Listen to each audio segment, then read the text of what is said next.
ஆனந்தி வந்து கண்டிப்பாக கடைக்கு வந்திருக்கணும் அப்படின்னு சொல்லிட்டு வேண்டிகிட்டே கடைக்கு போகிறாரு நம்ம குமரன். அங்கே வந்து கடையில் வந்து ஆல்ரெடி அவர் வந்து வேலைக்கு வந்து நீங்கள் வேண்டாம் அப்படின்னு சொன்னவங்க அவங்க 3 பேருமே அங்கே வந்திருக்காங்க. அதை பார்த்து வந்து அதிர்ச்சி அடைகிறாரு. நீங்கள் எதுக்கு இங்கே வந்திருக்கீங்க அப்படின்னு சொல்லிட்டு கேட்குறாங்க. மரியாதை இங்கேருந்து போங்க, நான் தான் உங்களுக்கு வேலை இல்லைன்னு சொல்லிட்டேன்ல அப்படின்றாரு. அதை கேட்டுட்டு வந்து அவங்க போக மாட்டாங்க, அவங்க இங்கே தான் இருப்பாங்க, நான் தான் அவங்கள வேலையை சேர்த்தேன் அப்படின்னு சொல்லிட்டு ஆனந்தி வந்து சொல்கிறாங்க. அதை கேட்டு குமரன் அதிர்ச்சி அடைகிறாரு. நான் தான் உங்களுக்கு வேணான்னு சொல்லிட்டு ஆனந்தி மேடம் எதுக்காக அவங்கள சேர்த்தீங்க அப்படின்னு. இங்கே பாருங்கள் சார், இந்த இந்த இடத்துக்கு யார் வேணாலும் வேலைக்கு வரலாம், ஒன்றும் பிரச்சனையே கிடையாது. எதுக்காக அவங்களுக்கு வேலை இல்லைன்னு சொன்னீங்க? அதுதான் ரீசன் நான் சொல்லிட்டேனே, அவங்களுக்கு வேலை கிடையாது மேடம் அப்படின்றாங்க. இங்கே பாருங்கள் சார், இந்த இந்த ஷாப்பில் நீங்கள் மட்டும் ஓனர் கிடையாது, நானும் ஒன் ஆஃப் த பார்ட்னர் தான். அதனால் நானும் சொல்லலாம்ல, நானும் ஆளுங்களை எடுக்கலாம்ல, எனக்கு அந்த உரிமை இருக்குல்ல அப்படின்றாங்க. மேடம் என்ன நீங்கள் இப்படிலாம் பேசுகிறீங்க ஆனந்தி மேடம் அப்படின்னோடனே, என்ன சார் நீங்கள் வந்து வேலையில் வந்து எடுக்கலாம்னா அப்போ நானும் எடுக்கலாம்ல சார் அப்படின்றாங்க. நான் அதுக்காக சொல்லலை, இவங்க வேணாமே ப்ளீஸ், வேறு யாராவது வேலைக்கு எடுத்துக்கலாம், நீங்கள் யாரை சொல்கிறீங்களோ அவங்கள வேலைக்கு எடுத்துக்கலாம். சாரிங்க, இவங்கள தான் வேலைக்கு எடுத்துக்கணும் சார். என்னை பொறுத்த வரைக்கும் இவங்க 3 பேருக்கு தான் வேலை ரொம்ப இம்பார்ட்டன்ட், அவங்க ரொம்ப கஷ்டப்படுறாங்க, அதனால் அவங்களுக்கு தான் நான் வேலையில் எடுக்கிறதா முடிவு பண்ணிவிட்டேன். வேலையிலும் நான் சேர்த்துட்டேன். நான் வேலையில் சேர்த்தவங்கள நீங்கள் திருப்பி அனுப்பிச்சிங்கன்னா அதுக்கப்புறம் நானும் இங்கே இருக்க மாட்டேன் அப்படின்ட்டு போகிறாங்க.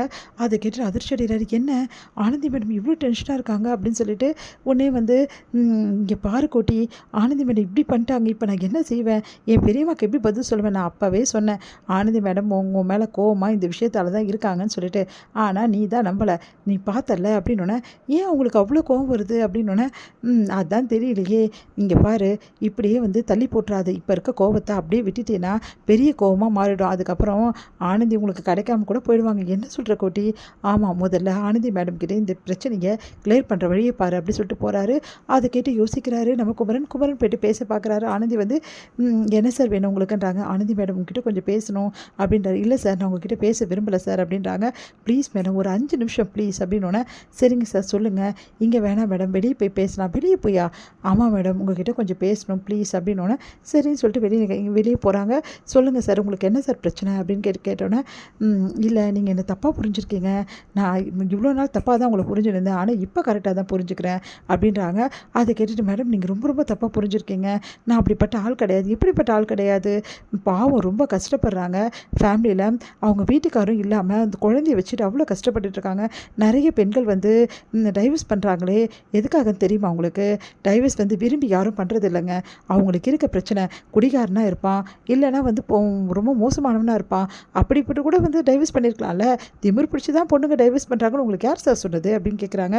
அதை கேட்டுட்டு, மேடம் நீங்கள் சொல்கிறதெல்லாம் கரெக்டு தான், ஆனால் எங்கள் வீட்டில் இருக்க அனுபவம் அப்படி மேடம், அதனால தான் அப்படின்னு. உங்களுக்கு எப்படி என்ன தான் அனுபவம் உங்களுக்கே தெரியும்ல, என் அண்ணன் ஆனந்தண்ணா இருக்கார்ல, ஆமாம் அவரோட ஒய்ஃபை ரொம்ப மோசமானவங்க, அவங்கெல்லாம் எப்படிலாம் பண்ணாங்க தெரியுமா, ஆனந்தண்ணா பாவம் அவர் அந்த அளவு சித்திரவதை பண்ணாங்க, அப்புறம் டைவர்ஸ் பண்ணிட்டு போயிட்டாங்க, அதனால தான் எங்கள் குடும்பத்துக்குள்ள யாருக்குமே வந்து இந்த மாதிரி பொண்ணுங்களை பிடிக்காது மேடம். சரி, உங்கள் குடும்பத்துக்கு பிடிக்காது, உங்கள் குடும்பத்தில் இருக்கவங்க தப்பாக நினைக்கிறாங்க, ஆனால் நீங்கள் ஏன் சார் தப்பாக நினைக்கிறீங்க, நீங்கள் ஏன் சரி இப்படி யோசிக்கிறீங்க? நான் எனக்காக யோசிக்கல மேடம், அவங்களுக்கு வேலை கொடுக்கணும் எனக்கும் தான் தோணுச்சு, ஆனால் வந்து எங்கள் வீட்டில் வந்து எங்கள் பெரியம்மா இருக்காங்கல்ல, அவங்க ரொம்ப அசிங்கப்படுத்தி அவமானப்படுத்தி அவங்கள வேலையை விட்டு அனுப்பிச்சிடுவாங்க. அப்படி தான் வந்து என்னோட உங்களுக்கே தெரியும்ல, என் தெரியல ஒருத்தவங்க வேலை செஞ்சுட்டு இருந்தாங்க, அவங்களும் இந்த மாதிரி ஆளுங்க தான், ஆனால் அவங்களே வந்து இவங்க எங்கள் பெரியம்மா வந்து திட்டி அனுப்பிச்சிட்டாங்க, ரொம்ப அவமானப்படுத்தி அனுப்பிச்சிட்டாங்க. எனக்கே ரொம்ப வருத்தமாக போச்சு, எங்கே இவங்களுக்கும் அந்த நிலைமை வந்துடக்கூடாதுன்னு சொல்லிட்டு தான் நான் வேலையில் சேர்க்கல. இங்கே பாருங்கள், உங்கள் பெரியம்மா வந்து இங்கே வந்து வேலையில் அனுப்புறதுக்கு எந்த அதிகாரமும் கிடையாது, அது வேணால் உங்கள் தெரியா இருக்கலாம், இது எனக்கும் சம்மந்தப்பட்டது, அதனால் இங்கே வந்து உங்கள் பெரியம்மா எந்த விஷயத்தையும் பண்ண முடியாது, பண்ணவும் நான் விட மாட்டேன், புரியுதுங்களா? ஆனால் ஒரு விஷயம் சார், உங்கள் பெரியம்மா சொல்கிறாங்க, உங்கள் அம்மா சொல்கிறாங்க, உங்கள் அப்பா சொல்கிறாங்க, அந்த கதையெல்லாம் வேணாம் சார், நீங்கள் முதல்ல முடிவு பண்ணணும் சார், அதுக்கப்புறம் தான் மற்றவங்க. முதல்ல நம்மளோட உணர்வுகளுக்கும் நம்மளோட விருப்பத்துக்கும் முதல்ல மரியாதை கொடுக்க கற்றுக்குங்க சார். உங்களுக்கு வந்து விருப்பம் இருந்தால் தைரியமாக சொல்லுங்கள், உங்கள் பெரியம்மா என்ன சொன்னால் யார் என்ன சொன்னானா அப்படின்றாங்க. அதை கேட்டுட்டு அதிர்ச்சி அடைகிறாரு.